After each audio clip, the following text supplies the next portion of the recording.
मिलाइदिनु भएको एउटा ठुलो अवसर हो। यो अवसरको लागि हामी धन्यवाद दिन्छौँ।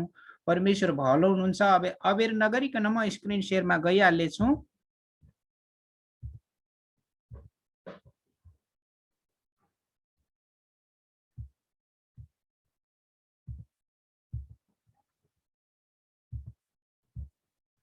ओके, तपाईहरुलाई अहिले 227 जना छौं म सहित।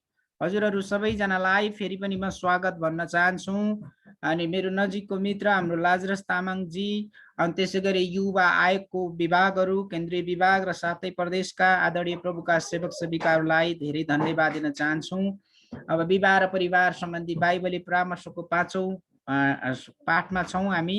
मैले तपाईहरुलाई बताइहालौं। अनि वास्तवमा मसँग 16 वटा पाठहरु छ, तर 16 वटा पाठहरुलाई मैले 6 वटा पाठमा एकदमै मिनिमाइज, धेरै छोटकरी गरेर मैले तपाईहरुको बीचमा यो बताउने कोसिस गरेको छु। अब डोनाल्ड पामरको बारेमा हामी सिक्दै, डोनाल्ड पामरले के भन्दै हुनुहुन्छ है, चियानमा कहिले लडन्त वा समस्या हुँदैन, त्यहाँ पुगेकाहरूको बीच कहिले समस्या हुँदैन, किनकि त्यहाँ जीवन हुँदैन। तनावको कारण मानिस जीवित भएकोले हो। मानिसमा जीवन भएकै कारण संसारमा रहउन्जेल सम्बन्धमा समस्या आइ नै रहन्छ। तपाईले यो नसोच्नु कि प्रियहरू, हाम्रो जीवनमा समस्या आउँदैन भन्ने कुरा सोच्नु हुँदैन, तर समस्या आउँछ, तर त्यसलाई समस्याबाट आउने चुनौतीहरूलाई के रे सामना गर्दै परमेश्वरको वचनको आज्ञाकारितामा, परमेश्वरको प्रेममा, आफ्ना अभिभावकहरूको प्रेममा, श्रीमान श्रीमतीको प्रेमलाई ताजा बनाइराख्न पर्छ। अनि प्रभु येशूले कहिले पनि यो प्रतिज्ञा गर्नु भएको छैन, तिम्रो जीवनमा जहिले सुकै सुख आउनेछ। अनि कहिलेकाहीँ डिसाइपलशिपको बारेमा सिकाउँदै गर्दा चेलापन भनेको फुलै फुलको बगैँचा होइन। जुन प्रकारले हामी प्री म्याट्रियल काउन्सिलिङको बारेमा सिकिराखेका छौँ, यो पनि एक प्रकारको डिसाइपलशिप नै हो। त्यही कारणले गर्दा यो सुरुवातदेखि नै परिवार भनेको चाहिँ ब्याटलफिल्ड हो, युद्ध मैदान हो। आत्मिक रूपमा यो युद्ध मैदान हो, शारीरिक रूपमा पनि युद्ध मैदान हो। र यो युद्ध मैदानमा हामी छौं, तर परमेश्वरको वचनको तरिका अनुसार हामी निरन्तर रूपमा प्रियहरू अगाडि बढिरहन पर्छ। ओके, आजको कोर सेसनमा सुरु गर्नुभन्दा अगाडि छोराहरूलाई बाबुको असल सन्देश। मैले तपाईहरुको बीचमा प्रत्येक सेसनको सुरुवातमा एउटा न एउटा कथा भनिराखेको छु, जसले गर्दा तपाई र हामी वार्म अप भएर त्यो सेसनलाई ठिक प्रकारले सिक्न बुझ्न र जीवनमा लागू गर्न सकौं भनेर नै हो। अनि एउटा घरमा 3 जना दाजुभाइहरू अनि 1 जना बुवा हुनुहुन्छ। यो कथाले अनि त्यो बुवाको श्रीमती हुनुहुन्छ भन्दैन, बुवा चाहिँ एकदमै पाको अवस्थामा हुनुहुन्छ। तपाईले देखिराख्नु भएको छ, यो नेपाली अनुहार हो, सायद 60-70 भन्दा माथि हुनुपर्छ। अनि बुवा र 3 जना छोराहरू, जेठो माइलो कान्छो हुनुहुन्छ। तर एउटा समस्या छ त्यहाँ प्रियहरू। यो 3 जना, त्यो बुवाको 3 जना छोराहरू जहिले पनि लडाई झगडा, जहिले पनि किचकिच समस्या, एकदमै त्यस्तो लडाई झगडा गरेको गरे, अनि बिरालो अनि कुकुर जस्तो गरेको गरे, जेठो दाई माइला दाई अनि कान्छो दाई सहनै नसक्ने यस्तो झगडा भयो, यस्तो झगडा भयो कि अब कसरी सम्हाल्ने यी छोराहरू। बुढेसकाल लागेको छ, पिटौ भने शरीरमा ताकत पनि छैन, कसरी समस्या समाधान गर्ने प्रियहरू। कठिन भइराखेको छ त्यो बुवालाई गाह्रो भइराखेको छ। अब कसरी सम्हाल्ने, एकदमै कठिन भइराखेको छ है। अब कसरी सम्हाल्ने, गाह्रो भइराखेको छ, एकदमै समस्या आइराखेको छ, कसरी सम्हाल्ने। अनि यसो त्यो बुवाले विचार गर्नुहुन्छ, ओहो कसरी समस्या समाधान गर्ने। परमेश्वरलाई धन्यवाद होस्, त्यो बुवालाई चाहिँ अचानक एउटा बुद्धि आउँछ। अनि त्यो बुवाले जेठो छोरालाई भन्नु, ए बाबु यता आइज, हेर बाबु म बुढेसकाल लाग्यो, अब म चाहिँ हिँडुल गर्न आफै सक्दिन, मेरो लागि तिमीले एउटा जंगलमा गएर एउटा लट्ठी काटेर ल्याऊ, जसले गर्दा मलाई हिँडुल गर्न सजिलो हुन्छ। अनि यो कुरा अब बुवाको कुरा भनिसके, बुवाको कुरा त मान्नै पर्यो। जेठो दाइ जानुहुन्छ अनि तुरुन्तै गएर जङ्गलमा गएर बुवाको लागि एकदमै राम्रो बलियो लट्ठी लिएर आउनुहुन्छ। बुवा, मैले तपाईँको लागि लट्ठी लिएर आएँ है। नभन्दै बुवाले माइलालाई पनि भन्नुहुन्छ। माइला पनि के कम गएर लट्ठी लिएर आउनुहुन्छ, मजाको बनाएर आउनुहुन्छ। अनि कान्छो पनि के फुर्केर गएर लट्ठी लिएर आउनुहुन्छ। अनि बुवाले भन्नुहुन्छ, ए छोराहरू, यो 3वटा लट्ठीलाई एउटा डोरी ल्याऊ अनि बाँध। अनि त्यो भनिसकेपछि बान्नुहुन्छ त्यो छोराहरूले। अनि बुवाले भन्नुहुन्छ, ए जेठा, तिमीले यो 3टा बाँधेको लट्ठीहरूलाई भाँच्छ त? भाँच्न सक्दैन। अनि माइलालाई पनि त्यसरी भन्नुहुन्छ बुवाले, ए माइला, तिमीले पनि भाँच। माइलाले पनि सक्दैन। अनि कान्छालाई पनि त्यही भन्नुहुन्छ, ए कान्छा, तिमी त प्यारो छोरा हो, तिमीले भाँच। भाँच्न सक्दैन। त्यसपछि बुवाले त्यो 3वटा लट्ठी जो बाँधिराखेको छ अनि डोरी फुकाल, तिमीले डोरी फुकाल। अनि जेठालाई आराउनु, ए जेठा यता आइज, तिमीले त 1-2वटा फोटो फटाएको छौ दाजुभाइ भन्दा, भाइहरू भन्दा। त्यो भन्दै गर्दाखेरि जेठोलाई एउटा लट्ठी निकाल, जेठा तिमीले भाँच। अनि 2 टुक्रा बनाउँछ। माइलाले पनि बोलाउनुहुन्छ, माइलाले पनि भाँच्छ। अनि कान्छालाई पनि बोलाउनुहुन्छ, कान्छाले पनि त्यसरी नै भाँच्छ। प्रियहरू, यो कथाको सन्देश यही हो कि यदि आज परिवारमा श्रीमान श्रीमतीको बीचमा झगडा भयो भने तेस्रो व्यक्ति दुष्टले मौका लिन सक्छ। त्यही कारणले गर्दा झगडा र विवाद हाम्रो जीवनको लागि महत्त्वपूर्ण छैन, हाम्रो जीवनको लागि बेफाइदा छ। आज यदि श्रीमान श्रीमती र छोराछोरीको बीचमा हामी झगडा गरिराखेका छौँ भने तेस्रो व्यक्ति दुष्ट आएर तपाईँ र मलाई विभाजन गर अनि शासन गर। बुझ्दै हुनुहुन्छ? दुष्टको स्ट्राटेजी विभाजन गर अनि शासन गर भन्ने कुरा हो। त्यही कारणले गर्दा इसाई विवाहमा पनि हामीले दुष्टलाई आउने मौका दिनु हुँदैन। र यो कथाको सन्देश नै यही हो। हामी परमेश्वरलाई हामी धेरै धन्यवाद दिन चाहन्छौँ, किनकि परमेश्वर भलो हुनुहुन्छ। प्रियहरू, परमेश्वर महिमाको योग्यको हुनुहुन्छ। अब हामी हिजोको लेसनलाई अलिकति रिभ्यू गर्नेछौँ। जन वेस्लीको प्रार्थनाको जीवन तपाईँ र हामीले सिकेका छौँ। कस्तो खालको प्रार्थना! मोटो कार्पेटमा 2टा घुँडा टेकेर प्रार्थना गर्दा त्यो कार्पेटमा 2टा पाल परेको छ। हेर्नुहोस् त, कस्तो खालको प्रार्थनाको जीवन! त्यति मात्र होइन, हामीले महत्त्वपूर्ण कुराहरू सिकेका थियौँ। विवाहको आवश्यकता, विवाह कोसँग गर्ने, विवाह किन गर्ने अनि विवाहका योग्यताहरू। ओके प्रियहरू, अब हामी अलिकति अगाडि बढ्न जाँदैछौँ। अब तपाईँ र मैले बुझिराख्नु पर्ने आजको कोर लेसन पति र पत्नी बीच झगडा वा द्वन्द्व। धेरैजना तपाईँ परमेश्वरका छोराछोरीहरू जसको विवाह भएको छैन, जतिजनाको विवाह भइसक्यो, अब पति र पत्नी बीच झगडा या द्वन्द्व किन हुन्छ? बाइबलले हामीलाई के भन्छ अनि क्रिस्चियन इतिहासले के भन्छ, कतिवटा परमेश्वरका दासहरूले यसको बारेमा के भनेका छन् र त्यसको साथसाथै समाधानको बाटो पनि छ आजको लेसनमा। सँगै राख्दा भाडा पनि जुत्छ भने चाहिँ पति पत्नी बीच सानो कुरामा होस् या ठुलो कुरामा पारिवारिक झगडा वा द्वन्द्व भइरहन्छ। हामीले सुरुमै सिकेका थियौँ, डोनाल्ड पामरले भनेका छन्, सियानमा मात्रै लडाई र झगडा हुँदैन, किनकि त्यहाँ जीवन हुँदैन। त्यसो भए हामी जीवन हुने मानिस हौ। त्यही कारणले गर्दा हरेक पति पत्नी बीच समस्या वा विवाद हुनु कुनै अनौठो कुरा होइन। यदि तपाईको परिवारमा विवाहमा झगडा छैन भन्नुहुन्छ भने अचम्मको कुरा हुन जान्छ। त्यो कुरा हामी बिस्तारै सिक्दै जानेछौँ। महत्त्वपूर्ण कुरा, यदि यहाँनिर यो महत्त्वपूर्ण कोटेसन छ, यदि कसैले मेरो परिवारमा झगडा हुँदैन भन्छ भने कि त्यो मानिस स्वर्गदूत हुनुपर्छ कि त दिमाग फुस्केको। यसको अर्थ के हो?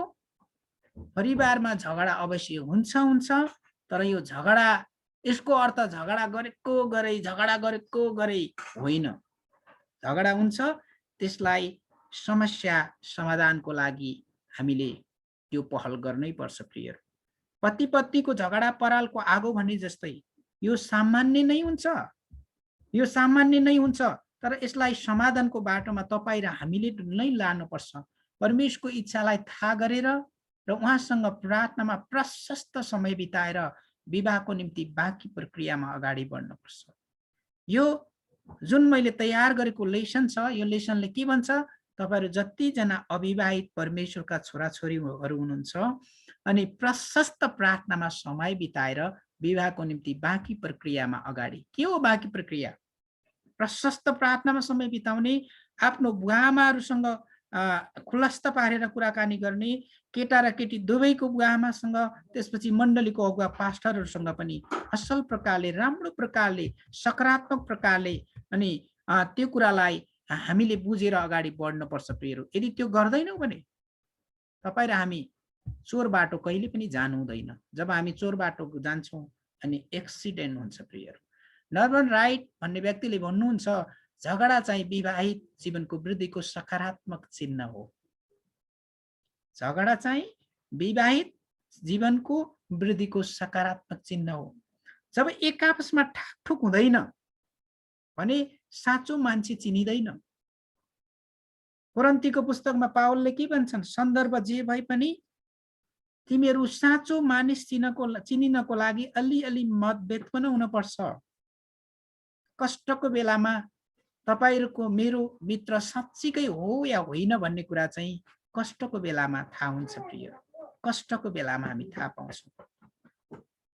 तर यसले जीवनमा वृद्धिको चिन्ह हो भन्दैमा यसको अर्थ दैनिक जीवनमा झगडा गर्नुपर्छ भन्ने होइन। इन्टेन्सनली झगडा गर्नु राम्रो कुरा होइन।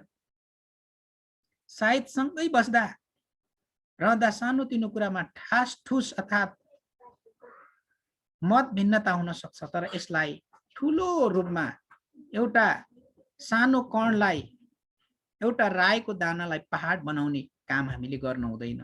किनकि यो कुरा परमेश्वरको वचनले तपाईँ र मलाई अनुमति दिएको छैन प्रियहरू। त्यसो भए अब अलिकति व्यवहारिक पक्षमा आउँदैछौँ, झगडा वा द्वन्द्व हुने कारणहरू। अब सासू ससुरा, यो पूर्वीय समाजमा विशेष गरी दक्षिण पूर्वी एसिया, हामी देश नेपालमा छौँ। देश नेपाल, भारत, पाकिस्तान, बङ्गलादेश, श्रीलङ्का, विभिन्न अरू कतिवटा पूर्वी एसियाका देशहरूमा सासू ससुराको कारणले गर्दाखेरि पनि के हुन्छ, झगडा हुन्छ। अनि कतिजना सासू ससुराले बुहारीलाई के गर्छन्, देखि सहँदैनन्। विशेष गरी सासूले त झन्, मैले यस्तो पनि व्यक्तिहरू देखेको छु, परिवारलाई खाना खुवाएर 11-12 बज्दा सबैलाई रोक्नु पर्ने, कुर्नु पर्ने नेपाली समाजको एउटा बाध्यता। तर हामी इसाई भइसकेपछि सँगै सबैजना मिलेर खाना खाँदा के हुन्छ? यद्यपि क्रिस्चियनिटीमा, इसाई परिवारमा पनि यो, किनकि प्रतिशतात्मक देशमा हामी छौँ प्रियहरू, त्यो भएको कारणले गर्दाखेरि अनि यो सासू ससुराको कारणले गर्दाखेरि पनि परिवारमा विवाद र समस्या आउँछ। अनि त्यसपछि हो छोराछोरीको कारणले किन छोराछोरीको कारणले गर्दा झगडा हुन सक्छ? स्वभावैले, साइकोलोजीले के भन्छ, यो के अरे छोराछोरी भइसकेपछि त मलाई केही वास्तै छैन, छोराछोरी भए पुगिहाले नि। सुन्दै हुनुहुन्छ? यो कुरामा अन्डरस्ट्यान्डिङ जानुपर्छ। साइकोलोजीले, मनोविज्ञानले के भन्छ, जब एउटा स्त्रीले छोराछोरी जन्माइसकेपछि उसको श्रीमान प्रतिको जति प्रेम हो त्यो प्रेम बाँडिन्छ र छोराछोरीमा जान्छ। तपाईहरु जतिजना विवाह भइसकेर तपाईहरुसँग छोराछोरी हुनुहुन्छ, तपाईँ जो स्त्री पुरुषले याद गर्नु भएको छ, तपाईले विचार गर्नुहोस्। तपाईको जीवनलाई एकचोटि तपाईले आफ्नो अनुहार ऐनामा हेरे जस्तै गरी फर्केर हेर्नुहोस्। कतिपय गुनासाहरू आउन सक्छ। छोराछोरी हुर्कँदै बढ्दै अझै धेरै छोराछोरी र आर्थिक समस्या छ, मेन्टेनिङको समस्या छ, कोअपरेसन गर्न सक्दैन भने यी कुराहरूमा गाह्रो हुन्छ। विशेष गरी यो कुराहरू म सिकाउँदै जाँदै गर्दाखेरि म परमेश्वरलाई धन्यवाद दिन चाहन्छु। परमेश्वर भलो हुनुहुन्छ अनि परमेश्वर महिमाको योग्यको हुनुहुन्छ। यी सानातिना जुन छोराछोरी तपाईँ र मेरो लागि परमेश्वरले दिनुभएको आशीर्वाद हुन् प्रियहरू, इनामहरू हुन्। भजन सङ्ग्रहले त्यो भन्छ। त्यही कारणले गर्दा यी साना तिना कुराहरू अनि छोराछोरीको कारणले गर्दाखेरि पनि झगडा हुन सक्छ। अनि स्त्रीले श्रीमतीले तपाईले आफ्नो छोराछोरीलाई समय नै दिनु भएको छैन, एकछिन खेल्नुहोस् न त्यो कुराहरू आउन सक्छ। अनि पुरुषलाई हुन सक्छ तिम्रो छोराछोरी नै सबै चिज भयो, अब म त श्रीमान नै होइन कि क्या हो जस्तो पनि विभिन्न प्रकारका कुराहरू आउन सक्छन्। तर छोराछोरी चाहिँ परमेश्वरले दिनुभएको इनामहरू हुन्। बाइबलमा भएको पहिलो पुस्तक उत्पत्तिको पुस्तकले फल्दै फुल्दै वृद्धि हुँदै छोराछोरीहरू पनि वृद्धि हुँदै जाने कुराको बारेमा यी प्रतिज्ञालाई हामी देख्छौँ प्रियहरू। त्यही कारणले गर्दा छोराछोरीबाट आउने विवादहरूबाट पनि तपाईँ हामी सजग रहनुपर्छ। अब आयो समस्या, तपाईँले सुन्नुभएको छ, छन् गेडा सबै मेरा, छैनन् गेडा सबै टेढा, रुपियाँ पैसा सन्जेल सबै साथी, रुपियाँ पैसा नहुँदाखेरि कोही पनि छैन साथी। अनि त्यो भएको कारणले गर्दाखेरि तपाईँ र मैले बुझ्नुपर्ने महत्त्वपूर्ण कुरा, रुपियाँ पैसा माथि पनि अधिकार गर्ने को हुनुहुन्छ? परमेश्वर हुनुहुन्छ। म आज तपाईहरुको बीचमा दुईटा महत्त्वपूर्ण कुरा फोकस गर्नेछु। परिवारलाई ध्वस्त पार्ने, पारिवारिक जीवनमा समस्या ल्याउने दुईटा महत्त्वपूर्ण कुरा, 6-7 वटा कुराहरू छन् र हुँदाहुँदै पनि 6-7 वटा कुराहरू मध्ये दुईटा कुरालाई फोकस गर्नेछु। एउटा रुपियाँ पैसा हो, एउटा यौन जीवनको बारेमा। अब विचार गर्नुहोस्, याद गर्नुहोस्, रुपियाँ पैसालाई ठिक प्रकारले चलाउने हो वा प्रयोग गर्ने हो भने यो आशिष हुन्छ, तर बेठिक प्रकारले चलाउँदा श्राप बन्न सक्छ प्रियहरू। किनकि पहिलो तिमोथी 6:7-10 मा हामी हेर्यौं भने सन्तुष्ट सहितको अर्थात् 6 बाटै हेर्यौं भने सन्तुष्ट सहितको भक्ति नै सबैभन्दा ठुलो लाभ हो। किनकि यस संसारमा न हामीले केही ल्यायौं, केही नै लिएर नै जान सक्छौं। खान र लाउन सम्म छ भने त्यसैमा सन्तुष्ट रहनेछौं। तर रुपियाँ पैसाको मोह गर्नेहरूले कतिजनाले आफ्नो विश्वासको जहाजलाई पनि के गरेका छन् रे? डुबाएका छन्। त्यही कारणले विचार गर्नुहोस्, याद गर्नुहोस्, तपाईँ र मेरो जीवनमा बुझ्नुपर्ने महत्त्वपूर्ण कुरा, रुपियाँ पैसालाई हामीले ठिक प्रकारले चलाउनु पर्छ। अनि म तपाईलाई यही उत्साह दिन चाहन्छु, वास्तवमा रुपियाँ पैसा पनि परमेश्वरले दिनुभएको हामी मानिस जातिको लागि एउटा दैनिक जीवन जिउनको लागि, आरामदायी जीवन जिउनको लागि परमेश्वरले दिनुभएको आशिष नै हो। तर यसलाई ठिक प्रकारले चलाउनु पर्छ। हरेक पति पत्नीले आफ्नो आम्दानी अनुसारको खर्चको योजना बनाउनु पर्छ। नेपाली उखान अनुसार घाँटी हेरी हाड निल्नु। र म अरू यो पनि भन्न चाहन्छु कि श्रीमान श्रीमती मध्ये कसले राम्रो प्रकारले रुपियाँ पैसा चलाउन जान्दछ त्यो व्यक्तिलाई हामीले गर्न दिनुपर्छ। श्रीमानले मै गर्छु, मैले कमाएको भन्नु हुँदैन। यदि तपाईँ पुरुष हुनुहुन्छ, तपाईलाई रुपियाँ पैसाको बारेमा राम्रोसँग व्यवस्थापन गर्न आउँदैन भने प्रियहरू, म तपाईलाई उत्साह दिन चाहन्छु, तपाईको मिसेसलाई यो समय दिनुहोस्। कहिलेकाहीँ म तपाईलाई व्यवहारिक कुरा बताइहालौँ, म कहिलेकाहीँ म तरकारी किन्दा, अरू सामानहरू किन्दाखेरि थुप्रो पैसा खर्च गर्छु, तर मैले चाहिँ किन्न जान्दैन। तर परमेश्वरलाई धन्यवाद दिन चाहन्छु, मेरो मिसेसले चाहिँ थोरै पैसामा पनि धेरै मिलाएर किनेर ल्याउनुहुन्छ। यो चाहिँ व्यवस्थापनका वरदानहरू। यसको अर्थ आफ्नो आम्दानी अनुसारको खर्च गर्नु, हाड्ने लो। अब आज तपाईहरुको परिवारमा को हुनुहुन्छ? म्यानेजर, गुड म्यानेजर, व्यवस्थापक। अनि अर्को शब्द डिकानयस भन्छ बाइबलमा, है, डिकन, सेवा गर्ने व्यक्ति भन्छ। तर चाहिँ डिकनको काम चाहिँ अर्को। सुरुको मण्डलीमा 6-7 जना डिकनहरूको नियुक्ति हुँदाखेरि अनि प्रेरितहरूले के निर्कल निकाल्नुभयो? अब हामीहरूले परमेश्वरको वचन सिकाउन छोडेर खान पिउनमा समय दिनु राम्रो होइन। त्यही कारणले गर्दा 7 वटा डिकनहरूको नियुक्ति गरिएको छ। त्यो भएको कारणले गर्दा मैले कमाएको मै चलाउँछु होइन, जसलाई परमेश्वरले ठिक वरदान, राम्रो वरदान दिनुभएको छ चलाउनको लागि, तपाईलाई ठिक प्रकारको म्यानेजिङ गर्ने वरदान दिनुभएको छ भने त्यही व्यक्तिले चलाउँदा एकदमै उत्तम हुन्छ प्रियहरू। अनि त्यही कुरा म भन्न चाहन्छु। यहाँनिर कसैले भनेका छन्, तपाईले पनि सुन्नु भएको छ, पैसाले औषधि किन्न सकिन्छ तर स्वास्थ्य किन्न सकिन्न, घर किन्न सकिन्छ तर परिवार किन्न सकिन्छ, भोजन किन्न सकिन्छ तर खुसी किन्न सकिन्न, खाट किन्न सकिन्छ तर निन्द्रा किन्न सकिन्न, आरामदायी जीवन किन्न सकिन्छ तर अनन्त जीवन किन्न सकिन्न। यो चाहिँ जसले भने पनि, जुन व्यक्तिले यो सिनारियो, यो आइडिया, तरिका ल्याए तापनि त्यो व्यक्तिलाई म धेरै धन्यवाद दिन चाहन्छु। अनि परमेश्वरलाई महिमा भएको होस्। अब यहाँ हेर्नुहोस्, औषधि किन्न सकिन्छ, महँगो औषधि, तर स्वास्थ्य किन्न सकिन्न। म तपाईलाई अलिकति व्यवहारिक कुरा बताइहालौँ। हाम्रो मित्र आदरणीय पास्टर डेभिड जेम्सको छोरी ग्रेसी जेम्स 20 वर्षको उमेरमा प्रभुको घरमा जानुभयो।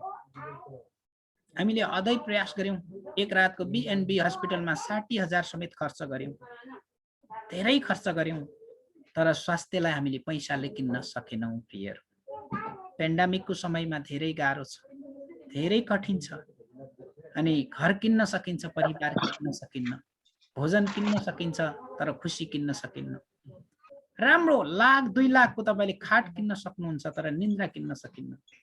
आरामदायक 5 स्टार 3 स्टार 4 स्टार होटलमा गएर तर आरामदायी जीवन जिउन सक्नुहुन्छ, तर कदापि हामीले अनन्त जीवन किन्न सक्दैनौं। अब महत्त्वपूर्ण कुरामा आउँदैछौँ। अनि KJV किङ जेम्स भर्सन बाइबलमा रुपियाँ पैसाको बारेमा 2841 पटक, यो बाइबलका विभिन्न अंग्रेजी भर्सनहरू, ग्रीक हिब्रू भर्सनहरू भन्दा अलिकति फरक हुन सक्छ, तर किङ जेम्स बाइबलमा रुपियाँ पैसाको बारेमा 2841 पटक उल्लेख गरिएको छ। यसको कारण हाम्रो दैनिक जीवनमा सबैभन्दा बढी प्रयोग हुने कुरा नै रुपियाँ पैसा हो। किन प्रयोग गरेको? यसले गर्दा भविष्यमा समस्या आउँछ। नयाँ करार बाइबलमा यसुले बोलेका 4वटा दृष्टान्तहरूमध्ये 3टा दृष्टान्तमा रुपियाँ पैसा र विश्वास योग्यताको बारेमा बताइएको छ। अब याद गर्नुहोस् प्रियहरू, यो रुपियाँ पैसाले तपाईँ र मेरो घर परिवारमा तनाव ल्याउँछ। आज संसारको ढाँचालाई हेर्यो भने मान्छेहरू रुपियाँ पैसाको लागि आफू मर्न र अरूलाई मार्न पनि पछि पर्दैन। तर तपाईँ हामी ईसाईहरू के हुनुपर्छ? पहिले उहाँको राज्य र धार्मिकताको खोजी गरेर सबै थोक थपिनेछ। कहिलेकाहीँ रुपियाँ पैसाले मृत्युसम्म पनि ल्याउन सक्छ। धेरै वर्ष अगाडि एकजना इन्डियन लाउरे जो चाहिँ धारदिङको हुनुहुन्थ्यो, धारदिङको अलिक गाउँको, अनि त्यो लाउरे जब उसको छुट्टीको बेलामा नेपाल आउँछ, नेपाल आइसकेपछि इन्डियन लाउरे धेरै वर्षपछि आउनुभयो। आमा यो घर खर्च चलाउनको लागि नेपाली 50,000 को एउटा, जब त्यो के भन्ने त्यसलाई, जुन 50,000 आमाको पोल्टमा दिने बित्तिकै आमा त अन द स्पट सेन्टिफ्लेट अर्थात् जिब्रो टोक्नु मर्नुभयो। यो रियल घटना। त्यही कारणले आज तपाईँ र मलाई परमेश्वरले सेन्टिफ्लेट बनाउन चाहनुहुन्न क्या। त्यही कारणले गर्दा रुपियाँ पैसाको प्रतिको मोहलाई, रुपियाँ पैसा चाहिन्छ, तर रुपियाँ पैसा प्रतिको मोह चाहिँ खतरनाक, जसले गर्दा तपाईँ र हामीलाई पापमा प्रवेश गर्न लगाउँछ। त्यही कारणले गर्दा रुपियाँ पैसाको बारेमा तपाईँ र हामी बुद्धिमानी बन्नुपर्छ प्रियहरू। अब आयो महत्त्वपूर्ण कुरा, जुन मैले अघि पनि फोकस गरेको थिएँ। अब यौन वैवाहिक जीवनमा आनन्द व्यक्त गर्ने र सृष्टिको विकास क्रम कायम राख्ने माध्यम नै यौन हो। यदि तपाईँले यौन सम्बन्ध गर्नु भएन र सृष्टिको विकासको क्रमलाई कसरी अगाडि बढ्न सक्नुहुन्छ? हुन त सक्छ। अब अरूको नानीहरू ल्याएर पनि के अरे तपाईँले आफ्नो परिवारको रूपमा बनाउन चाहनुहुन्छ, टेस्टी बेबी पनि त्यो प्रक्रियामा जान सक्नुहुन्छ, तर चाहिँ आफ्नो सन्तानले जुन प्रकारले जब त्यो वंश सुरु हुँदै जान्छ नि, त्यो भने जस्तो हुँदैन प्रियहरू। मैले 2वटा जेनेरेसनको बारेमा मैले केही समय अगाडि, एउटा परमेश्वरलाई डर मान्ने, एउटा परमेश्वरको डर नमान्ने जेनेरेसनबाट हामीले हिजो अस्ति आदरणीय पास्टर हिमाल राई अनि पास्टर शेर एसी बाट पनि हामीले हेरेका थियौँ। व्यभिचारबाट जन्मेका मानिसहरूबाट फलदायी जीवन जिएको देखिँदैन। त्यसैले पवित्र यौन सम्बन्धले पति पत्नीलाई एक बनाउँछ, ताजा बनाउँछ, न्यानोपनमा राख्छ। त्यति मात्र होइन, तर आज याद गर्नुहोस् है, तर भन्ने बित्तिकै कुरा पर अर्थात् तर भन्ने बित्तिकै समथिङ इज च्यालेन्जिङ, केही कुरा चुनौतीपूर्ण छ। तर आज यौन असन्तुष्टिको कारणले वैवाहिक जीवनमा निकै समस्या र जटिल अवस्थाहरू आइरहेको देख्छु। वैवाहिक जीवनमा यौन असन्तुष्टिकै कारणले विवाह विच्छेद भइराखेको छ। तपाईले छक्क पर्नु होला, ओ यो व्यक्तिसँग विवाह गर्दाखेरि म त सन्तुष्टि भएन भनेर विशेष गरी अमेरिकामा 70% भन्दा बढी विवाहहरू सम्बन्ध विच्छेदमा परिणत भएका छन्। जुन एक्सपेक्टेसन थियो नि यौनको बारेमा पहिला, तर त्यो अब त्यो उनीहरूले पाएनन्।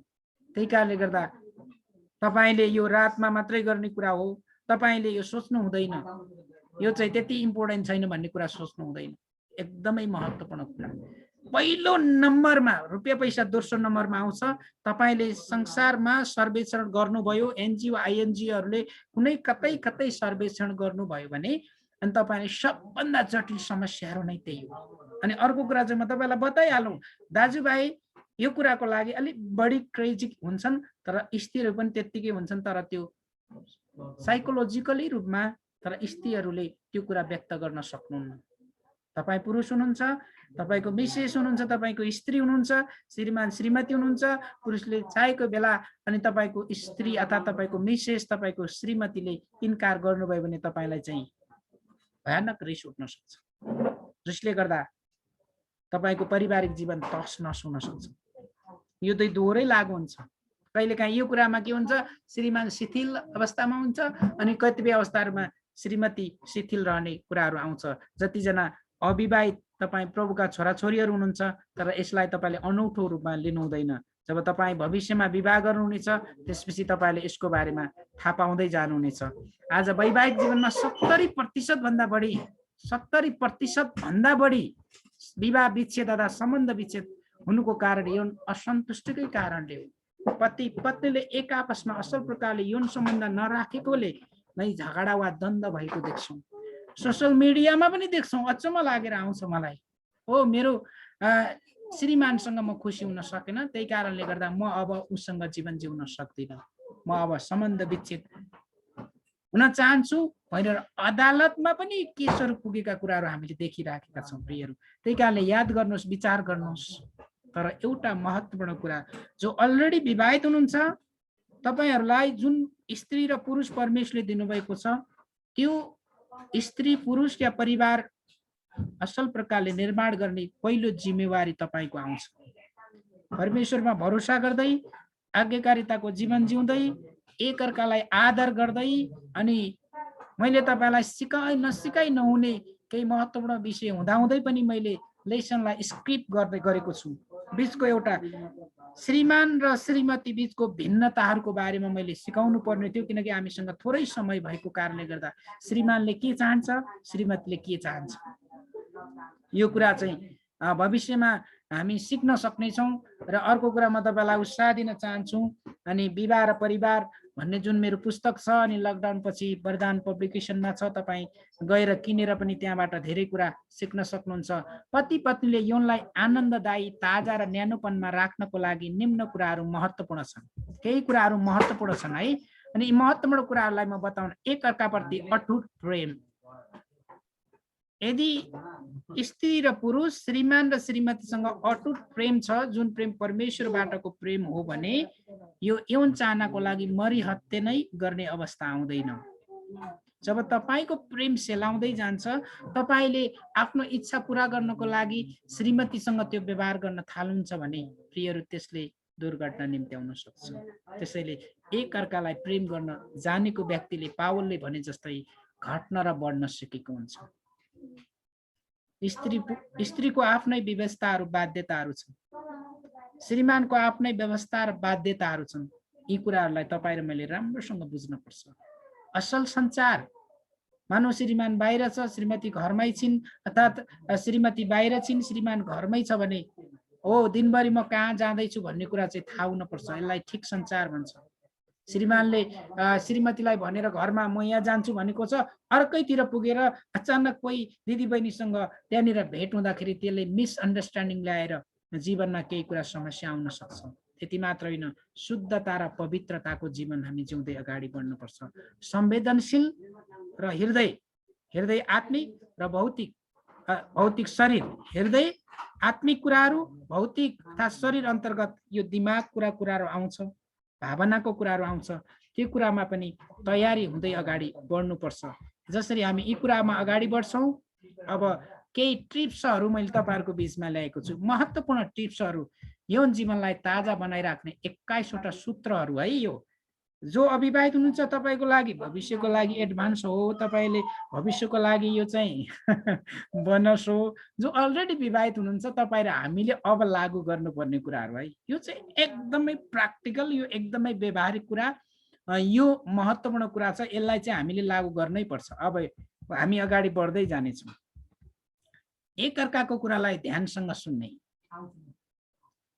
याकुब 1:19 हे मेरा भाइ सुन्नमा छिटो, दाजुभाइ दिदीबहिनीहरू सुन्नमा छिटो, बोल्नमा ढिलो र रिसाउनमा धीमा। जब एकले अर्काको कुरालाई हामीले ध्यानसँग राम्रोसँग सुन्छौँ नि प्रियहरू, तब समस्या समाधान हुन्छ। एकअर्कालाई प्रेम, वास्ता र असल बोली बोल्ने। एउटा स्त्री, तपाईँ विवाहित हुनुहुन्छ, एउटा स्त्रीलाई तपाईँको धन सम्पत्ति चाहिएको होइन। पहिलो प्राथमिकता त्यो स्त्रीलाई तपाईँको प्रेम चाहिएको हो। प्रेम कसरी? उसको कुरा सुनेर, उनलाई वास्ता गरेर अनि मिठो बोली बोलेर। तर देखाउनको लागि, अभिनयको लागि मिठो बोली होइन है। ओ भेट्दाखेरि एकदम मिठो बोली तर व्यवहारमा छैन। के छ, बोली चाहिँ साह्रै मिठो छ तर व्यवहार 2 पैसाको छैन भनेर नेपालीमा उखान्छ। अनि कहिलेकाहीँ धाप दिएर स्पर्शद्वारा सुरु गर्ने। ओ राम्रो, तिमीले राम्रो गर्यौ, अनि सक्छ सम्भव छ भने एकअर्कालाई सघाउने काम गर्नुपर्छ। भलै कतिपय अवस्थाहरूमा यो गाह्रो छ, कठिन छ, सम्भवतया सघाउन सकिन्छ, सहायता गर्न सकिन्छ, जसले गर्दा एकअर्काप्रतिको वाउ मलाई चाहिँ यो काममा सघाउनु भयो, श्रीमानले सम्झन्छ, वाउ मलाई यो काममा सघाउनु भयो, श्रीमतीले सम्झनुहुन्छ। अनि त्यसले गर्दाखेरि पनि यो जीवनमा एकदमै राम्रो हुन्छ। खुल्ला हृदयका साथ बातचित गर्ने, कुनै कुरा नलुकाउने। क्या किन लुकाउने? ए बाबा यो पृथ्वीमा 500 वर्ष बाँच्ने हो र भनेको, अहिले त उमेर त 70 वर्ष हो। जस्तै आदरणीय पास्टर रोबर्ट कार्थक जस्तै परमेश्वरले वनसको समय दिनुभयो भने 90-100 वर्ष बाँच्ला। एउटा इतिहासकार हुनुहुन्छ जो नेवार समुदायको हुनु, सत्यमोहन जोशी, 100 वर्ष पुरा भइसक्नु भयो। उहाँलाई त मलाई लाग्छ एउटा बनसै दिनुभएको। राष्ट्रकवि माधव प्रसाद घिमिरे पनि लामो समय बाँच्नुभयो। यो चाहिँ बनस हो। बाइबलले तपाईँहरू मलाई के भनेको छ, दाउद राजाको समय आइपुग्दासम्म हाम्रो आयु त 70 वर्ष हो, भलै 80 वर्ष बाँच्ला बलले भ्याए भने। त्यो पनि परमेश्वरको अनुग्रह। खुल्ला हृदयका साथ बातचित गर्ने, कुनै कुरा नलुकाउने। क्या खुल्ला हृदयका साथ आकर्षक पोसाक लगाउने। अब समस्या के हुन्छ हेर, सुन्नुहोस् है, दिदीबहिनीहरू विवाह भइसकेपछि, तपाईँको 2-3वटा नानी भइसकेपछि खतरा खुद्रु जसो तसो ड्रेस लगाउने बानी हुन सक्छ। त्यसो होइन प्रियहरू, तपाईँले आकर्षक ड्रेस लगाउनु पर्ने हुन्छ। किन थाहा छ? तपाईँको श्रीमान दिनभरि अफिसमा गएर बाटोमा कसैलाई देखेर सुन्दर त्यो स्त्रीहरूको अनुहार देखेर आइसकेको हुन्छ कि, त्यही कारणले गर्दाखेरि। तर त्यो अवस्थामा घरमा आइसकेपछि पनि त्यो नयाँ लगाउनु पर्छ होइन, तर सफा सुन्दर र चिटिक्क आकर्षक कपडा लगाउनै पर्छ। म त कसले देख्न पर्या छ र कसको लागि देखाउनु पर्या छ र मेरो श्रीमानले मलाई त्यत्तिकै मन पराइहाल्नुहुन्छ, म चाहिँ किन के त्यो होइन। तर आकर्षक पोसाक लगायो भने श्रीमानको, पुरुषको मन अर्को स्त्रीतर्फ जाँदैन। सफा सुन्दर रहने। अनि 8 नम्बरमा छ पतिलाई मनपर्ने लुगा लगाउने। पतिलाई मनपर्ने लुगा लगाउने भन्दैमा एउटा मोडलले जस्तो चारैतिर त्यो झ्याल भएको, घुँडामुनि 10 ठाउँमा त्यो पाल परेको टी सर्ट, के अरे त्यो होइन, पेन्ट लगाउनु पर्छ भन्ने होइन। जिनको पेन्ट लगाउनुहोस्, तर किन त्यो काटेको त्यसले गर्दाखेरि के त्यो फेसन होइन नि त। हामी त परमेश्वरका छोराछोरीहरू हो। हामी त संसारका कुराहरूमा हामी त त्यो मन लगाउनु हुँदैन। मन आउन सक्छ तर लगाउनु हुँदैन। तर जसले संसारले जे गर्छ त्यसको पछि हामी लाग्नको लागि हामीलाई त परमेश्वरले त्यो प्लेटफर्म दिनुभएकै होइन प्रियहरू। त्यही कारणले गर्दाखेरि नलगाउनुहोस् भन्ने पक्षमा छैन, लगाउन सक्नुहुन्छ। तर कुरा यति हो कि तपाईँ र मैले यो कुरा गर्नको लागि एकदमै बुझ्नुपर्ने कुराहरू धेरै छन्। कहिलेकाहीँ आशा नगरेको कुरा देखाउने, सरप्राइज दिन सक्छ तपाईँले। पत्नीले पतिलाई अँगालो हाल्ने, एकअर्कासँग मिठा मिठा र रोमान्टिक कुराहरू गर्ने। कहिलेकाहीँ घरबाट गयो, काममा गयो, त्यो कानमा पनि किचकिच, बोसको पनि किचकिच, टेन्सन फिक्री मात्रै जिन्दगी होइन। परिवारसँग धेरै समय बिताउने। सम्भवतः परमेश्वरले त्यही चाहनुहुन्छ प्रियहरू। जब हामी धेरै कुनै मित्रसँग धेरै बातचित गर्छौँ नि, तब परमेश्वरले, अर्थात् जब हामी परमेश्वरसँग धेरै बातचित गर्छौँ, प्रार्थना गर्छौँ, हाम्रो सम्बन्ध ठिक भएर आउँछ भर्टिकली रूपमा। त्यसै गरी परिवारसँग सकेसम्म धेरै समय बिताउने, पत्नीसँगै घुम्न जाने, तपाईको नानीहरू छोराछोरी भएको छैन भने पनि घुम्न जाने, छोराछोरी भएको छ भने पनि सम्भवतः 1 वर्षको 2 चोटि 3 चोटि घुम्न जाने गर्न सक्नुहुन्छ। ओ पास्टरबा तपाईले त भन्नुभयो अब लकडाउनको बेलामा घरमा थन्केको थन्कै छ। त्यस्तो बेलामा अर्कै वातावरण बनाउन सकिन्छ। पत्नीलाई काममा सघाउने, सकभर ठिक प्रकारले चाँडै खाना खाने, पत्नीले भनेका कुराहरूलाई ध्यानपूर्वक सुनिदिने, यी चाहिँ यौन जीवनलाई ताजा बनाइराख्नुको लागि। यदि तपाईँ बेलुका अब आफ्नो पत्नीसँग यौन जीवन जिउन चाहँदै हुनुहुन्छ, यौनको लागि तपाईँ रेडी गर्दै हुनुहुन्छ भने एउटा कुरा बिर्सेर पनि नगर्नुहोस्, रिस उठाउने काम नगर्नुहोस्। त्यसले गर्दा तपाईँको पत्नीको 50% मन मरिसकेको हुन्छ। त्यही कारणले गर्दा यी कतिपय आइडियाहरू, तरिकाहरू, यो जुन 21 वटा सूत्रहरू छ, हामी सबैको लागि, यद्यपि मेरो लागि पनि यो महत्त्वपूर्ण छ। त्यसैले मैले तपाईहरुको बीचमा यसरी प्रस्तुत गर्दैछु। यौन सम्पर्क गर्न अघि नै भने रिसाउने काम गर्दै, जब रिसायो भने मनै मारे जान्छ, यसको त बेहोरै हो, यस्तै गर्छ उस्तै गर्छ भन्ने कुराहरू आउन सक्छ। त्यसैले तपाईँ र हामी ओपनली, म अलिकति तपाईहरुको बीचमा खुला भएर बातचित गर्दैछु। एक अर्काले गरेका कुराहरूप्रति धन्यवाद दिने, पत्नीलाई प्रशंसा गर्ने। हरेक स्त्रीले प्रशंसा मन पराउँछिन्, तर पुरुषले के मन पराउँछ? आदर गरेको मन पराउँछ। एटलिस्ट तपाईको श्रीमान कामबाट आउनुभयो, आउने बित्तिकै तपाईँ स्त्री हुनुहुन्छ, बोलेको नगर्नुहोस्। बरु एउटा गिलासमा पानी दिनुहोस्, एकछिन आराम होस्, त्यसपछि बोल्न सुरु गर्नुहोस्। एक अर्काले आफ्ना लक्ष्य र मूल्य मान्यताहरू बताउने। के छ त जीवनको लक्ष्य? तपाईँ स्त्री हुनुहुन्छ, तपाईँ पत्नी हुनुहुन्छ, अनि सबै समय मेरो त जसोतसो जिन्दगी, मेरो श्रीमानलाई सघाउने भन्ने कुरा पनि हुँदैन, मात्रै आउन सक्छ। त्यति मात्रै होइन जीवन प्रियहरू। तपाईको जीवनमा केही गर्ने लक्ष्य छ भने ओपनली, खुला हृदयका साथ बातचित गर्ने, कोठाको शान्त वातावरण र परमेश्वरको उपस्थितिमय समय बनाउने। कोठामा शान्त वातावरण, हल्ला चिच्याएर कराएर हुन सक्छ, झगडा हुन सक्छ, समस्या हुन सक्छ, र पनि यी कतिपय विषयहरूमा तपाईँ र हामीले एकदमै बुद्धिमानी साथ अगाडि बढ्नु पर्ने हुन्छ। ओके, अब अर्को महत्त्वपूर्ण विषयमा आएका छौँ। मैले अघि पनि भने पति र पत्नी दुवै पापी हुन्, तर हामी बचाइएका पापी मानिसहरू हौं। परमेश्वरले हामीलाई धर्मी बनाउनु भएको छ। त्यही कारणले गर्दा झगडा हुनु स्वभाव हो। अब अलिकति यसको व्यवहारिक पक्षमा म जाँदैछु है। ओके, हामीले एक दिनमा कम्तीमा 3 प्रकारले पाप गरिराखेका हुन्छ। यो मेरो एनालाइसिस। हामी सोचेर कहाँ डडेलो लगाइसक्छौँ, बोलेर अर्काको चित्त दुख्छ, अनि देखेर त्यो भाइ या बहिनीको त कस्तो राम्रो कपडा, ल है, लोभको पिताको नाम त पाप हो। तर परमेश्वरले हामीलाई अति सुन्दर कुरा गरिदिनु भएको छ। त्यो भनेको परमेश्वरको चरणमा गएर प्रार्थना गर्नु अनि पापको क्षमा माग्नु। तर कसरी? घरिघरि त्यही कुरा गरेर। अब मेरो आफ्नो एनालाइसिस छ यहाँ। तपाईँ छक्क पनि पर्न सक्छ। एक दिनमा 3टा पाप सोचेर अनि बोलेर अनि देखेर, दिनमा 3टा पाप गर्यो भने 365 दिनमा 1095 हुन्छ, र 70 वर्ष बाँच्यो भने 76,650। अनि यत्र पापका भारी बोकेर म स्वर्गको राज्यमा ताक्न सक्छु? सक्छु? असम्भव छ नि है। तर यसको लागि पनि परमेश्वरले हामीलाई बाटो तय गरिदिनु भएको छ। अब विचार गर्नुहोस्, यति ठुलो पापको भारी बोकेर स्वर्गको राज्यमा प्रवेश गर्न सकिन्छ? अब उपाय पनि छ यहाँ। के छ उपाय?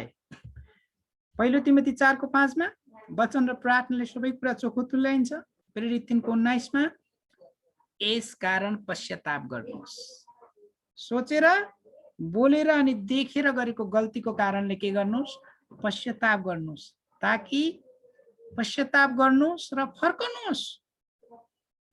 टर्निङ, टोटली पुरै फर्कनुहोस्, पश्चाताप गर्नुहोस् र फर्कनुहोस्, ताकि तिमीहरूका पापहरू मेट्युन् र परमेश्वरको उपस्थितिमा आनन्दको समय आओस्।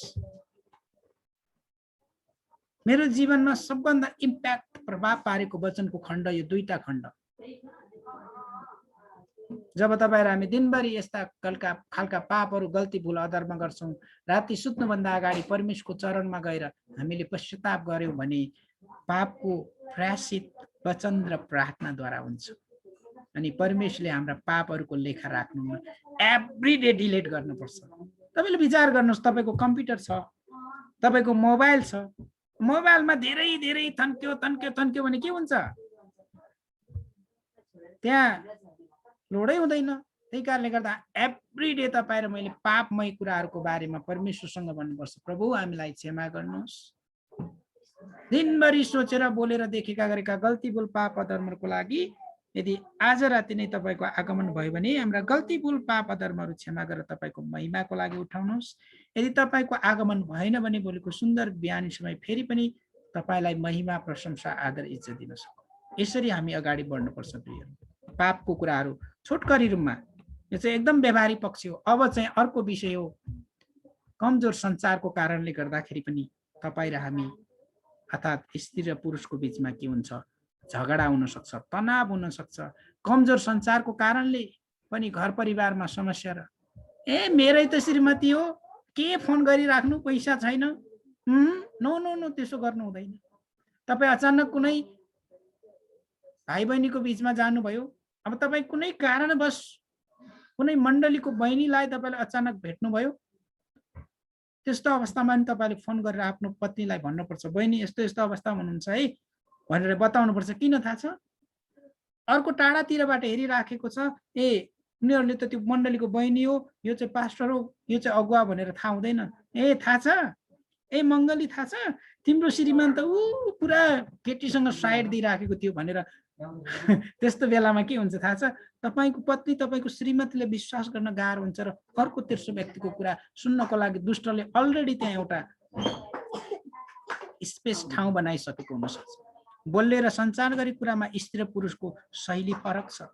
अब यहाँनिर तपाईँहरू दिदीबहिनीहरू हुनुहुन्छ भने अचम्म पर्नु होला। एउटा अध्ययनले बताए अनुसार साला खाला पुरुषहरू 22,000 जति शब्द बोल्छन् भने स्त्रीहरू 25,000 जति शब्द बोल्छन्। कहिलेका दाजुभाइलाई कति कुरा उठ्यो होला, यो मेरो श्रीमती मेरै करङ हो त भनेर कति बोलेको मलाई झिजो लागिसक्यो भन्ने जस्तो आउन सक्छ। तर प्रियहरू, पुरुष दाजुभाइहरू कहिलेकाहीँ तपाईँको स्त्रीको कुरा सुनिदिनुहोस्। किन थाहा छ? तपाईँले बोल्ने 12,000 शब्द तपाईँले अफिसमा काम गर्दा विभिन्न साथीहरूभाइसँग कुराकानी गर्दा त्यतै सकिसकेको हुन्छ। तपाईँ घरमा आयो भने बोल्नै मन लाग्दैन। तर तपाईँको मिसेस, तपाईँको स्त्री, तपाईँको पत्नी घरमा बसेर बोल्न पाएकै हुँदैन। त्यही कारणले गर्दाखेरि तपाईँको पत्नीको पनि यो कुराहरू सुनिदिनुहोस्। जब यो कुराहरू सुन्नुहुन्छ अनि त्यो पनि समस्याको समाधान हुन सक्छ। त्यति मात्र होइन, याकुबले सल्लाह दिएका छन्, जुन कुरा अघि बताइसके, सुन्नमा छिटो, बोल्नमा ढिलो र रिसाउनमा धीमा हुनुपर्छ। मैले दोहोऱ्याइराखेको कुरा धेरै लामो गइराख्न आवश्यक देखिएको छैन, त्यसैले म अगाडि बढ्न चाहन्छु। ओके, यहाँनिर देख्नुहुन्छ फरक व्यक्तित्व र भिन्नै रुचि र विचार। यहाँनिर हामी 5 जना छौँ, यो कलेजको लाइफ हो। मेरो अति नै मिल्ने साथीहरू यहाँनिर हुनुहुन्छ अनि हाम्रो लाजरसजीले पनि चिन्नुहुन्छ। यहाँ हामी 5 जनाको फरक फरक व्यक्तित्व र रुचि छ। कहिलेकाहीँ परमेश्वरले स्त्री पुरुषलाई फरक व्यक्तित्व, भिन्नै रुचि र विचार बनाएर सृष्टि गर्नु भएको छ। त्यही कारणले एकअर्काको विचार र भावनामाथि हामी कदर गर्नुपर्छ। जब हामी कदर गर्न जान्छौँ अनि यस्तो फरकपनामा पनि परमेश्वरलाई केन्द्रमा राखेर जीवन जिउने हो भने हामी आनन्दित र आशिषित बन्छौँ। अब याद गर्नुहोस्, यहाँनिर म छु, हामी आफ्नै शैली छ, आफ्नै भिन्नता छ, तर हामी कलेज लाइफमा के छौँ? काठमाडौँ इन्स्टिट्युट अफ थियोलोजीले हामीलाई एक बनाएको छ र हाम्रो एउटै लक्ष्य परमेश्वरको वचन सिक्ने, तर कुनै पनि व्यक्तिको भिन्न भिन्न विचारलाई कदर गर्दै हामी अगाडि जान सक्छौँ। यदि तपाईँले यहाँ देख्नुहुन्छ कपहरू पनि भिन्न भिन्नै छ, ड्रेसहरू पनि भिन्नै भिन्नै छ, अनि सबै यो जिन्दगीको लाइफ स्टाइल फरक छ। त्यही कारणले गर्दा भिन्नै रुचि र भिन्नै विचार भए तापनि एकअर्काको विचार र रुचिलाई कदर गर्नुपर्छ। विशेष गरी पति पत्नीले प्रियहरू। अब समस्याको समाधान। अब हामी समस्यामा मात्रै जाँदैनौँ। जहाँ समस्या हुन्छ त्यहाँ समाधान पनि हुन्छ। काम गर्ने मानिसबाटै गल्ती हुन्छ। नेपालीमा उखान छ, जैपैको झगडा परालको आगो भने चाहिँ पति पत्नीमा सानातिना कुरामा झगडा भइरहन्छ। तेस्रो चौथो पाँचौं यद्दै परमेश्वर त हुनुहुन्छ, दुवैजना मिलेर त्यसको समाधान गर्नुपर्छ। किनकि एउटै कुरा हामीले ख्याल गर्नुपर्छ, हामी परमेश्वरका छोराछोरीहरू हौँ। कुनै कुरामा विवाद भइहाल्यो भने त्यसलाई जटिल बनाउनु हुँदैन। पति पत्नीको बिचमा हुने समस्यालाई जटिल बनाउनु हुँदैन। हरेक पति पत्नीले आफ्नो गल्ती र समस्यालाई समाधान गर्नुपर्छ। एक आपसमा क्षमा आदान प्रदान गरेर समस्या सुल्झाउनुपर्छ। हामीले आज अलि ढिलो सुरु गरेका थियौँ, त्यही कारणले तपाईँहरू आत्तिनु पर्ने कुरा छैन। हामी 9:30 को नजिकै छौँ, तर म अब 5-7 मिनटभित्र वचनलाई अन्त गर्न जाँदैछु। थियोडोर रुजवेल्टले यसरी भन्नुभएको छ, अहिले पनि गल्ती नगर्ने मानिस त्यही हो जसले केही गर्दैन। तपाईँ र म जीवित परमेश्वरका छोराछोरी हौँ, हामीमा जीवन छ, हामी केही गर्ने मान्छे हौँ, त्यही कारणले गल्ती गर्नु स्वाभाविक हो, तर गल्तीलाई ठुलो कुरा बनाउनु हुँदैन। एबाबा हिँड्ने व्यक्ति नै लड्छ, विवाह गरेपछि नै झगडा हुने हो। If there is one problem, if there is two problem, if there is three problem, विवाह नहुनुभन्दा अगाडि एउटा समस्या थियो, विवाह भएपछि दुईटा समस्या, छोराछोरी एउटा भयो भने तीनटा समस्या, दुईटा चारवटा छोराछोरी भयो भने त्यति समस्या। बुझ्दै हुनुहुन्छ? तर समस्या भए तापनि परमेश्वर परिवारद्वारा महिमित बन्न चाहनुहुन्छ। परमेश्वरले परिवारबाट महिमा लिन चाहनुहुन्छ। जुन मण्डलीको उद्देश्य त्यो परिवारको उद्देश्य पनि हुनुपर्छ। के हो मण्डलीको उद्देश्य? पहिलो उद्देश्य मानिसहरूलाई असल प्रकारले वास्ता र रेखदेख गर्ने। यो कुरा प्रत्येक परिवारमा भयो भने मण्डलीमा किचलो आउँछ, मण्डलीमा गनगन आउँछ, आशिष गुमाउँछ। हामी जहिले डबल गन बोकेर, के हो डबल गन? गनगन। त्यही कारणले गर्दा जब परिवारमा यस्ता समस्याहरू समाधान हुन्छ अनि हामी मण्डली भवनमा जान्छौँ, हामी रित्तो गएका थियौँ, अब वचनले भरिएर आउँछौँ, परमेश्वरको प्रेमले भरिएर आउँछौँ। यद्यपि मण्डलीको 2-3 घण्टाको हल्लेलुया र आमेनले मात्रै हाम्रो 24 आवर अर्थात् 7 दिन को त्यसले आत्मिक जीवन बलियो हुने भन्ने होइन प्रिय। हरेक दिन हरेक पल पल तपाईँ र हामीले परमेश्वरको आराधना त गर्नै पर्छ। दोस्रो कुरा हो पहिलो मानिसलाई असल प्रकारले वास्ता र रेखदेख गर्ने। दोस्रो कारण के हो? हराएकाहरूलाई मण्डलीद्वारा के गर्ने? सुसमाचार सुनाउने। त्यो परिवारको कर्तव्य पनि हो।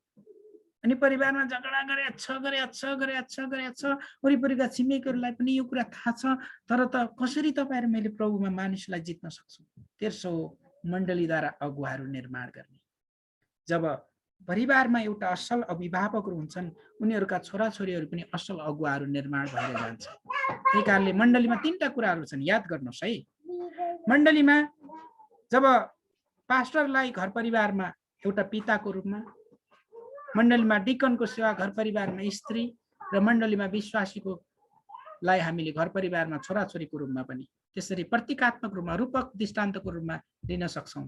अब म अलिकति नजिक आउँदैछु, याद गर्नुहोस्। दुवैजना सँगै प्रार्थना गर्ने, प्रार्थना नै समस्या समाधानको असल सुरुवात हो। दुईजना बसेर प्रार्थना गर्ने, समस्याको बारेमा बातचित गर्ने। म बोल्दैन, मैले गल्ती गरेकै हुँदैन, मैले गल्ती गरेकै छैन, म किन बोल्ने? सुरुमा त एकदम ठिक्क पर्थ्यो, अहिले चाहिँ यस्तो चित्त दुखाइरहेछ, के बोल्ने होइन प्रिय। तर पहिलो कर्तव्य जो तपाईँ घरको शिर हुनुहुन्छ नि, शिरले नै पहल गर्नुपर्छ। मण्डलीमा विश्वासीहरूले, अरू अगुवाहरूले, डिकनहरूले, एल्डरहरूले समस्या गर्न गाह्रो हुन्छ, तर त्यसको लागि पहल कसले गर्नुपर्छ? पास्टर अगुवाहरूले, लिड पास्टरले नै गर्नुपर्छ। त्यसै गरी घर परिवारको शिर, घर परिवारको लिडर पति भएको कारणले गर्दा समाधानको पहिलो बाटो श्रीमानले नै ल्याउनु पर्ने हुन्छ। जे कुरामा समस्यामा आएको हो सो कुरामा मात्र केन्द्रित हुने र सम्बन्धित व्यक्तिसँग मात्रै कुरा गर्ने। जे कुरामा समस्या आएको त्यसमा थपेर बुवा आमा सासू ससुरा गाउँका मानिसहरू सबैलाई खिचडी बनायो भने पारो तात्छ। अनि पति र पत्नीको बीचको समस्या छ, अनि सासू ससुरालाई किन त्यहाँ मुछ्ने? अरू गाउँका मानिसहरूलाई किन मुछ्ने? किन खिचडी बनाउने? त्यही कारणले जे कुरामा झगडा भएको हो त्यही कुरामा केन्द्रित बन्ने, चोट पार्ने अपशब्द प्रयोग नगर्ने। अपशब्द नराम्रो जसले गर्दाखेरि मुटु छिया हुन सक्छ। सम्भव त जतिसुकै रिस उठे पनि हातपात नगर्ने। हातपात गर्दाखेरि त्यसले राम्रो सन्देश दिँदैन। अरूले सुन्ने गरी चर्को स्वरले सकेसम्म नकराउने। केही कुरा चित्त बुझेन भने बन्द कोठाभित्र आफ्नो कोठाभित्र स्लिपिङ रुममा नसुत्नुभन्दा अगाडि त्यसरी समस्या समाधानको बाटोमा जानुपर्छ। अनि यदि यी कुराहरू तपाईँ र मैले गरेनौँ भने प्रियहरू, तपाईँ र मेरो जीवनमा कठिनाइ आउन सक्छ। अब याद गर्नुहोस्, एकदम व्यवहारिक पक्ष, कहिल्यै जहिले सधैँ नै यस्तै उस्तै जस्ता शब्दहरू प्रयोग गर्नु हुँदैन। तपाईले जहिले यस्तै हो, तपाईँ सधैँ यस्तै परिवर्तन हुँदैन, यस्ता शब्दहरू आयो भने म जहिले उस्तै हो, म कहाँ परिवर्तन हुने भनेर स्त्री र पुरुषले यो कुरा गर्नु सक्छ। आफ्नो पति पत्नीको आमा बाबुको नकारात्मक उदाहरण नदिने र खिसी पनि नगर्ने। ए बाबा, तपाईँ र हामी पनि त काम नलाग्ने मानिसहरू होइनौ र? तपाईँ र हामी पनि कहाँ अनि शुद्ध र पवित्र व्यक्तिहरू हौँ त? अनि तपाईँ र मैले जिन्दगीभरि गरेका पापहरूलाई एउटा चाहिँ केबलबाट जोडेर अनि एउटा ठुलो स्क्रिन टिभीमा देखायो भने तपाईँ र हामी हेर्नै सक्दैन, अन द स्पट त्यहाँ ढल्न सक्छ। त्यही कारणले गर्दा हामी सबै पाप भएका व्यक्तिहरू, पापी व्यक्तिहरू, तर बचाएका यीशुको रगतले। नानीहरूको अगाडि झगडा नगर्ने, वाद विवाद नगर्ने। जब वाद विवाद गर्छौँ नि, नानीहरूले पनि सिक्न थाल्छ। यदि वाद विवाद भइहाले पनि उनीहरूकै अघि मिलाप भएको देखाउने। यदि वाद विवाद भयो, झगडा भयो भने पनि नानीहरूको अगाडि नै मिलाप भएको, हाम्रो मिलाप भएको छ भनेर देखाउनु पर्छ। यो चाहिँ उदाहरण छोड्नै पर्छ प्रियहरू। हाम्रो केन्द्रबिन्दुमा परमेश्वर वा येशू हुनुहुन्छ भन्ने कुरालाई नबिर्सने। झगडा, समस्या र वाद विवादले परमेश्वरको महिमा हुँदैन भन्ने कुरालाई महसुस गर्ने र व्यवहारिक जीवन जिउन सुरु गर्ने। ओके, म अलि छिटो छिटो जाँदैछु किनकि टाइम रनिङ भइराखेको छ। अब सुखी जीवनका लागि सुनौला नियमहरू। दुवैजना कहिले एकसाथ नरिसाउने। यदि तपाईँको परिवारमा एकजना रिसायो भने चुप्प लाग्नुहोस्। तपाईँको श्रीमती कराउनु भयो भने श्रीमान चुप्प लाग्नुहोस्। दुईजना आगो आगो भयो भने त्यहाँ चाहिँ थप डबल आगो बल्छ। त्यही कारणले गर्दा दुईजना एकैचोटि रिसाउनु हुँदैन। घरमा तनावको वातावरण भइराखेको बेला एकले अर्कालाई नकराउनुहोस्। कुनै अर्कै समस्या छ तर एकअर्का बाँच्ने होइन, तर त्यसलाई समाधानतिर जानुपर्छ। यदि तपाईँ कुनै कुराको बारेमा तर्क गरेर जित्न चाहनुहुन्छ भने त्यसलाई साथीको रूपमा लिनुहोस्। बौद्धिक तर्क, बाइबलले के भन्छ त्यतातिर जोड दिनुहोस्। श्रीमान श्रीमानलाई साथीको रूपमा लिनुहोस्। यदि तपाईँले टिक्का टिप्पणी गर्नुहुन्छ भने त्यसलाई प्रेमपूर्वक गर्नुहोस्। विगतका गल्तीहरूलाई कहिले बिचमा नल्याउनुहोस्। तपाईँलाई सारा संसारले नै अनादर गरे पनि त्यसप्रति मतलब नगर्नुहोस्। छलफलको कुराको समाधान नभई नसुत्नुहोस्। यदि तपाईँको बिचमा विवाद भइहाल्यो, यदि तपाईँ यो कुरा नटुङ्गिकन निचोडमा नगइकन तपाईँ सुत्नु भने रातभरि निन्द्रा लाग्दैन, जसले गर्दा शरीरमा पनि असर पर्छ अनि त्यो चाहिँ बासी हुन्छ। बासी खाना खायो भने के हुन्छ? त्यो गनाउँछ। त्यही कारणले गर्दा विवाद र झगडा छ भने के अरे सकभर त घाम नझुल्काउनुभन्दा अगाडि नै त्यो विवादलाई मिलाइहाल्न पर्छ प्रियहरू। अब म अन्त्यमा जाँदैछु। आज हामी कोरिलेसन भएको कारणले गर्दा अलिकति लामो भए पनि तर हाम्रो जीवनको लागि असाध्यै महत्त्वपूर्ण कुरा सिकिराखेका छौँ। तपाईँको जीवनसाथीलाई कम्तीमा पनि दिनमा एक पटक विशेष कुरा बताउनुहोस्। वाउ, कति राम्री छौ, हो तपाईँ ह्यान्डसम हुनुहुन्छ, तपाईँले लगाएको कपडा एकदम राम्रो छ। अनि श्रीमानलाई आदर गर्न सक्नुहुन्छ, श्रीमतीलाई प्रशंसा गर्न सक्नुहुन्छ। यदि तपाईँले कुनै कुरामा गल्ती गर्नुभएको छ भने त्यसलाई तुरन्त स्वीकार गरेर क्षमा माग्नुहोस्। फेरि क्षमा माग्ने फेरि गल्ती, क्षमा माग्ने फेरि गल्ती भन्न खोजेको होइन है प्रियहरू। तर गल्ती केही गर्नुभएको छ तुरन्तै क्षमा मागेर त्यसलाई चाहिँ एकअर्कामा सुध्रिने कुरा गर्नुहोस्। यदि तपाईँहरू दुईजना झगडा गर्दै हुनुहुन्छ भने जो धेरै बोल्दैछ त्यो व्यक्तिले नै बढी गल्ती गरेको छ भने थाहा गर्नुहोस्। किन एउटा गल्तीलाई ढाक्नको लागि अर्को गल्ती गर्नुपर्छ। मान्छेहरूले त्यो गरी पठाउँछन्। त्यही कारणले गर्दा यो कुरालाई तपाईँ र मैले बुझ्नै पर्छ, विचार गर्नै पर्छ। अब म निचोडमा आउँदैछु। आज हामीले दैनिक जीवनमा धेरै चुनौतीहरूको सामना गरिराखेका छौँ। जीवन कष्टकर छ प्रियहरू। जतिसुकै कठिन परिस्थिति र समस्यामा सामना गर्नु परे तापनि पति पत्नी सृष्टिकर्ता परमेश्वरले एक उपहारको रूपमा दिनुभएको हो भने असल, आशिषित र परमेश्वरलाई महिमा दिने जीवन जिउनै पर्छ। यो परमेश्वरको चाहना र हामी सबै मानिसहरूको चाहना पनि हो। यदि पति पत्नीको बीचमा सानोतिनो कुरामा विवाद वा झगडा भयो भने दुष्टलाई मौका नदिनु। छिटोभन्दा छिटो एकअर्कासँग क्षमा आदान प्रदान गर्नुहोस्। हामीले अरूलाई क्षमा दियौँ भने परमेश्वरले हामीलाई पनि क्षमा दिनुहुन्छ। यदि हामीले अरूलाई क्षमा दिएनौँ भने परमेश्वरले हामीलाई क्षमा दिनुहुन्न। मत्ती 6:14 र 15। त्यति मात्र होइन, हामी अझै अगाडि केही कुरा सिकिराखेका छौँ। दुष्टको आक्रमण परमेश्वरको वचन तरवार हो। परमेश्वरको वचन अध्ययन मनन गर्ने कुरामा लागिरहने, समस्याको समाधान गर्ने कुरामा प्रेम पनि शक्तिशाली हतियार हो। अनि परमेश्वरको प्रेमलाई थाहा गर्नुहोस्। दुष्टको आक्रमणको लागि वैवाहिक जीवन निशाना हो, जहिले पनि दुष्ट टार्गेटमा बस्छ।